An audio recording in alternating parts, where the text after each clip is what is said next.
Hi, my name is John Bosworth. I'm a licensed mental health counselor in St. Pete, Florida. I'd like to discuss symptoms of adult ADD or adult ADHD. A lot of times, mental health practitioners and the general public will think that because somebody was diagnosed with ADD or ADHD as a child, that they're going to outgrow it. I hear that a lot, and I actually thought that at one point back in my undergraduate days because I heard a lot of the psychologists that I work with say that, well, they'll outgrow it, help them manage it through, through their school years.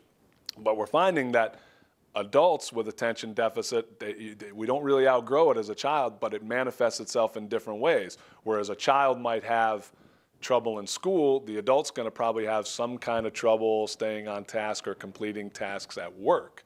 So you can kind of look at the same symptoms that a kid might have in school or in their life and kind of translate it to an adult life. So whereas a child might have trouble communicating with a peer or be irritable or aggressive toward a peer, an adult might withdraw or have a very hard time interacting or becoming intimate with people on a relationship basis. So in adults, the symptoms are really the same, but they're just in a different context or a different setting.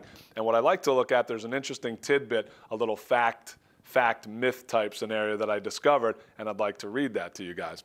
The fact, ADD looks very much like a willpower problem, but it isn't. It's essentially a problem in the management systems of the brain. And I know a lot of parents that I work with and spouses of adults with ADD basically think, well, he's lazy or he just doesn't try hard enough. But we really know that that's not the case. We know that there's some chemical and definitely some mismanagement going on in the brain of somebody with ADD. So those are some of the symptoms of an adult with ADD or ADHD. My name is John Bosworth, and I'm in private practice in St. Pete, Florida.